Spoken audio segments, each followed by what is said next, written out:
今日咧係8月8號下午嘅14點21分啦。今日咧又嚟到海欣啦。咁點解會嚟海欣呢邊咧？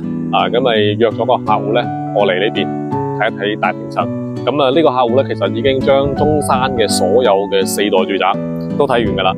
咁但係咧佢對於呢個空間尺度啊，即係我哋講嘅得房率就唔係咁睇重，比較睇重係咩咧？就一定要景觀靚。咁講起中山要景靚嘅大平層咁就非呢度莫屬啦。咁肯定係要帶睇睇海欣啦。咁同佢推薦咗一套咧222平方嘅大平層。咁總價咧講緊就係215萬咁位置啦，包括景觀非常唔錯。而家咧跟住我鏡頭望一望。OK， 咁我哋咧上到嚟咧，帶大家睇下呢套222平方當年中山嘅頂級大平層。入戶嘅位置咧，其實係一個入戶嘅玄關嚟嘅。咁呢個空間都好大啦。咁可以喺呢個位置咧擺張茶台，望出去嘅話咧，其實同我哋陽台嘅景觀一樣，都係望一啲半山腰嘅景觀，望別墅景啦。好啦，咁入去睇睇成間屋嘅格局咧，佢係做咗4房嘅。咁呢度咧係一間雜物房嚟嘅嚇。咁呢個雜物房我哋可以推咗出去，因為佢出邊仲有一個陽台位嘅。我哋去廚房，我哋望一望呢個位置係連通嘅嚇，即係話個面積咧係可以擴充出去嘅。呢個位置我哋可以向外延伸即係將個廚房咧可以做到嚟呢度嘅。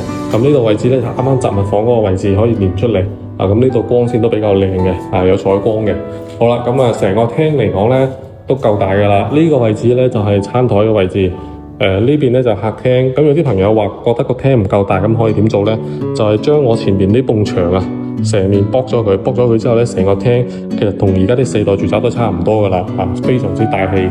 咁其實買海欣嘅朋友都知道咧，海欣最殺食嘅其實唔係話戶型而係咩咧？係景觀。俾大家睇睇，行翻出嚟半山腰嘅景觀係咩感覺？哇！呢種感覺咧真係好靚望出去咧視野景觀超級正。其實每日咧住喺啲咁嘅屋入邊咧，朝早起身我覺得心情都會靚啲嚇。呢種咁嘅光線，哇！望住啲咁山景，綠油油嘅，下邊嗰度係高爾夫球場，大家記唔記得前面嘅別墅啊嘛，真係好正嚇。咁所以點解話好多喺中山考慮買改善嘅，當年都會選擇喺海欣，原因就係咁啦。因為產品咧確實非常唔錯有稀缺性。咁其實當時呢個業主咧都係住嘅，但係後邊咧因為小朋友就出國啦發展啦，都唔住啦，所以攞出嚟賣。4間房咯大家睇到呢間房會長身啲。會長身啲。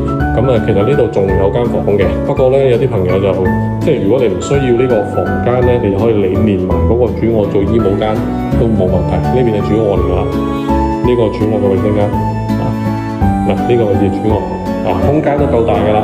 同大家講個細節咧，就係呢度20幾樓以上先呢個位置先係冇飄窗低樓層咧呢度係飄窗嚟㗎，所以高樓層咧就有呢個好處啦。